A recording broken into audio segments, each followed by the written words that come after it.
Welcome to Crocheting with Dakota. Today I'm going to show you a new way to make yarn balls. Traditionally, they're done like this, where you take the yarn off of your skein and you make a ball, and you wind and you wind and you wind until you get something like this. Today I'm going to show you how to create a yarn ball like that, but you pull from the center like you do your skein. And it is actually quite easy to do. What you're going to need is a toilet paper tube, and you're going to fold it in half and then fold it in half again, and you're going to tape around it so it ends up holding together like this.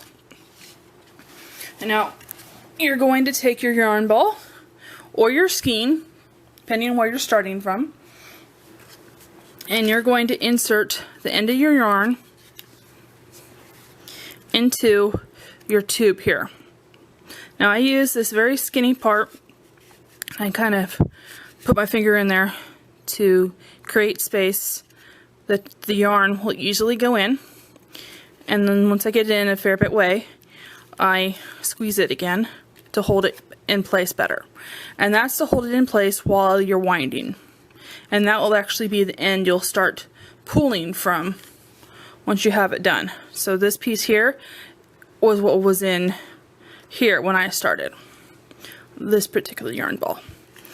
Now, when you have a lot of yarn to wind, you want to start with a very skinny build up here in the center, so you're going to wind in just this little space there, and you do that over and over again. This builds up a place to hold the yarn in for your yarn to go in during the next part. So I'm going to continue doing this and get it up a build up. So keep doing that. You want about, I want to say, a ½ inch thick this way of build up with just using this small space in the center. So when you get there, continue watching. Okay, I've built it up a bit, and you can kind of see it's about a ½ inch thick. And what I'm going to do is I'm going to squeeze it this way to get it a bit more condensed and concentrated in the middle. And that creates a lip that you're going to wind around. So I go like this, and I go one way, and I keep twisting all the way around in one direction. And if you don't have a big enough lip here at the top, this yarn continually falls down.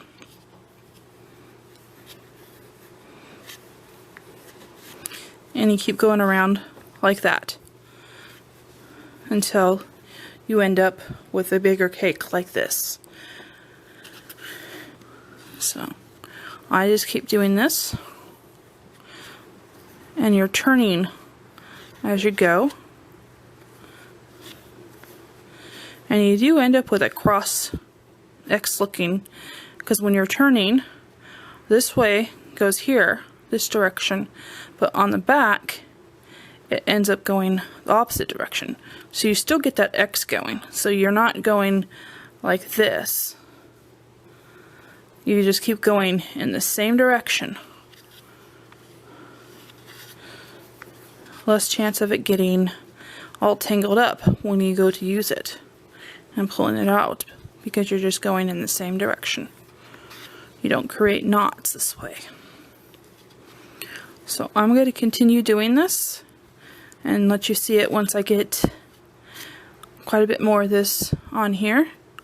So just keep going,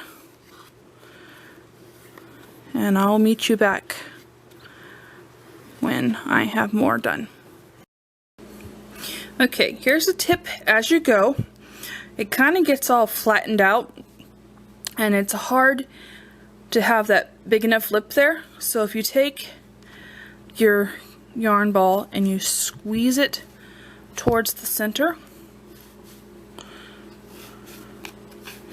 like that, it gets skinnier this way but fatter this way. So you have more area here, a bigger lip to use as you're going around. And you're also very much hugging the tube with your yarn. You bring it up and you drag it along on the top and the bottom. And that helps create a tight ball that your yarn's not moving down on you. So I'm going to keep going. I'll meet you again once I get more yarn on here. Okay, for the sake of this video, I am going to show you what to do when you run out of room on your top and bottom areas. So, going in the same direction that you've been going, instead of bringing the yarn up and around here, you're going to stop at the middle and create a band around the center. You want it to be thick so that you create a lip for your yarn to use when you go back to this part of the method. So I'm going to create that band and then I'll be right back. Okay, so how we started at the beginning, we had this band in the middle and we used this lip to create a yarn ball. We're going to continue doing that using the center again, only it's a little bit wider. So you continue winding in the same direction and you keep turning as you go, and you create basically a second yarn ball on top of your first. That's what it ends up turning out to be like. And you just keep going. So I'm going to continue doing this. You should as well, and I'll meet you when I finish to show you what to do next. Okay, I have this left here at the end. What I'm going to do is I am going to tuck it underneath here in the center to secure the outside. So remember, you're going to be pulling from the center, and this helps to stop it from unraveling. Okay, so you have that a bit secured, and now what you're going to do is this yarn that you stuck in the center, you're going to pull it out of the tube and pull that down, and you want to kind of push from the bottom to get the tube out, and you want to go gently. She did get that pretty tight, and you have tape on here, and you don't want the tape to catch and pull your yarn. So there you go. There's your yarn ball that you can pull from the center. I have them in yellow here that I used for a bit, and they do kind of get squashy this way after you've used them a bit. This one here is a bit more noticeable that I've used because there's a bigger hole in the center. And this one here, I did like this one where I had to start from the center again and create that second build-up. And so it looks a little bit different than the other ones. But there you go. That's the way to make a yarn ball that pulls from the center. Thanks for watching. See you next time. Bye.